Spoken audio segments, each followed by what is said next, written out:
Usually, before I go shaking my tits for the press, I like to go see how the professionals do it.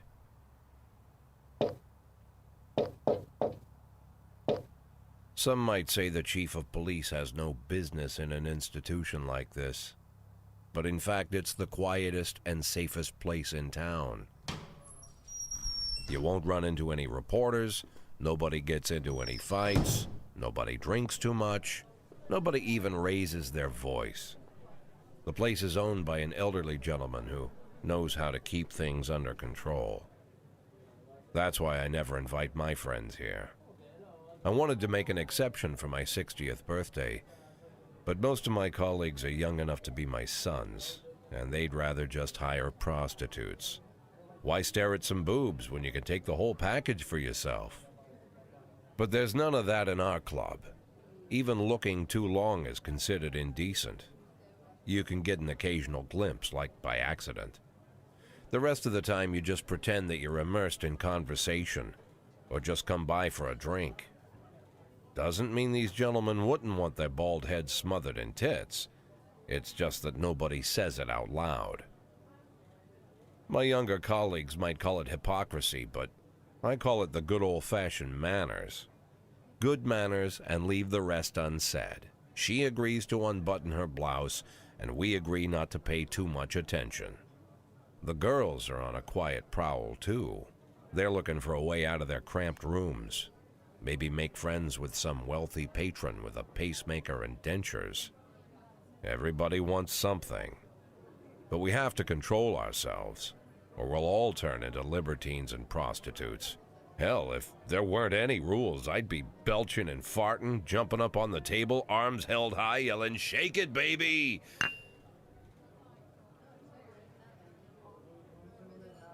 No idea how I got so barbaric.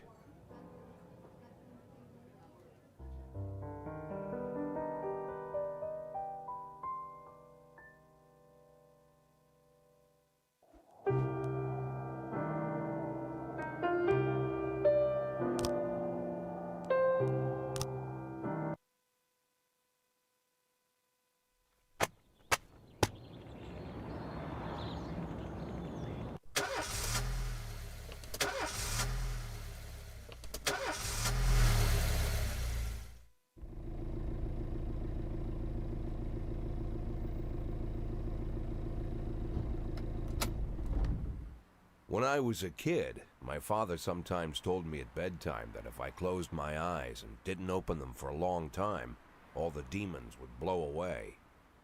Yesterday I turned 60, but I still take his advice. Not because I'm sentimental or want to keep the memory of my father alive. I just can't think of a better solution. To get away from all the demons that haunt Freeburg, I'd need to wear a blindfold 24/7. Plus, it's a good idea to act blind when talking to reporters. At least that's what my colleagues say. They're afraid of press conferences. But for me, it's more like a confessional. No matter what lies you tell, you're privately thinking the honest answers. It helps me remember who I am. The fact that I'll be reading all about it in the papers tomorrow is a small price to pay. Call it penance for the preacher.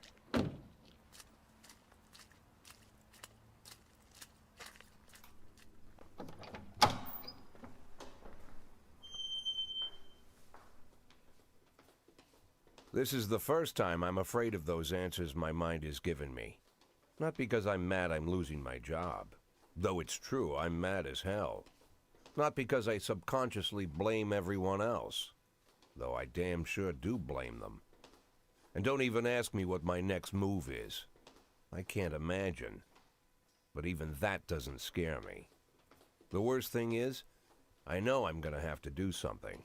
And I'll be damned if I know how far I'll go. I may have a lot of vices, but predictability isn't one of them.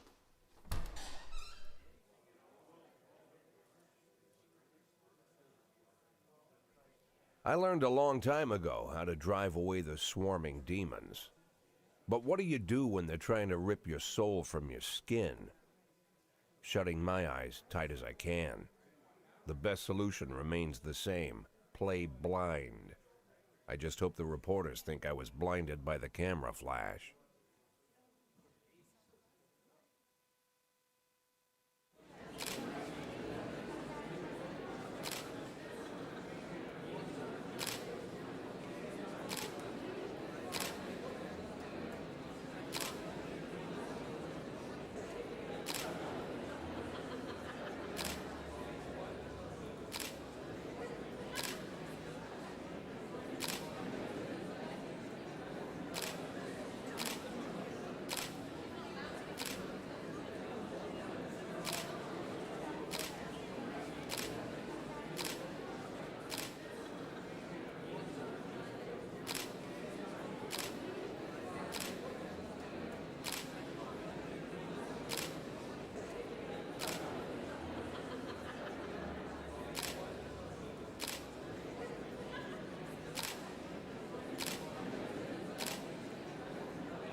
How's the back today, Mr. Boyd? Same as usual. How did the press conference go? You can read about it in the newspapers tomorrow. Don't let anyone in. Even Mr. Kendrick? Especially Mr. Kendrick.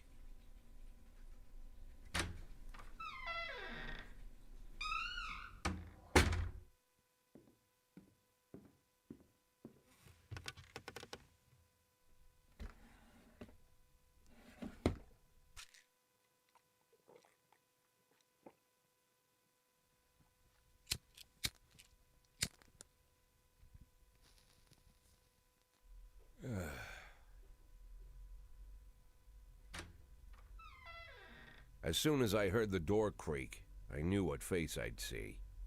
When I tell Emma not to let anyone in, there's only one man it could be. Rude, arrogant, no warning. That's Mayor Rogers in a nutshell.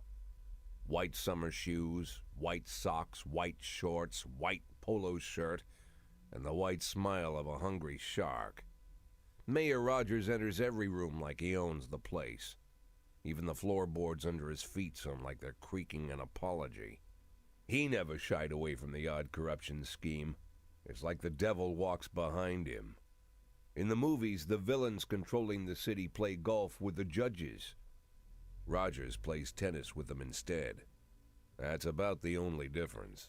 Jack, I was hoping to catch you after the press conference. You ran away so quick. There's no smoking at City Hall. No reason for me to hang around. Well, this morning I signed a ban on smoking in all public buildings. Soon you won't be able to smoke here either. Soon enough I won't be here at all. That's what I wanted to talk to you about. The people of this city like you, Jack. The police chief of all people. Don't betray that, Jack. Don't get wrapped up in any schemes. Sit nice and quiet for the next 180 days, and you'll be remembered as a hero. That's the only thing that you still have left. Be the hero. Then how am I supposed to scrape together a retirement fund? You had a million chances to secure a luxury pension, one that even I would have envied, although I've never set aside any money for myself. I'm not planning to retire anytime soon.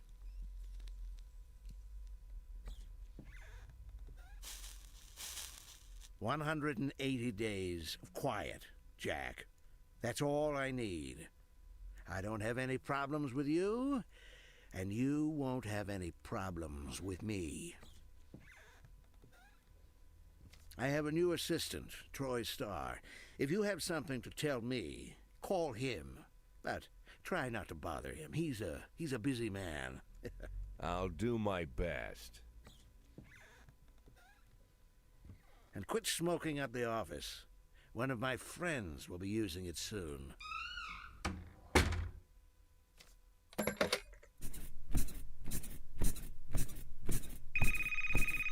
Oh, I'm sorry, babe. Only the mayor has this number. Mr. Mayor? Yeah, is this Troy Starr? Yes? Go fuck yourself, Troy Starr.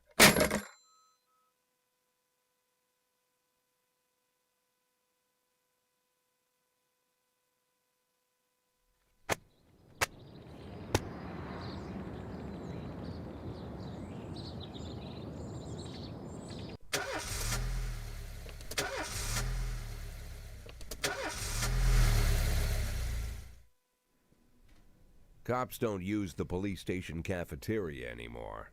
There's some kind of stigma against sitting shoulder to shoulder with your partners.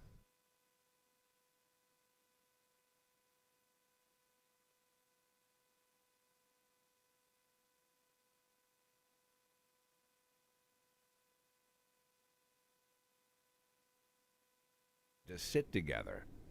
The only people eating here are ghosts.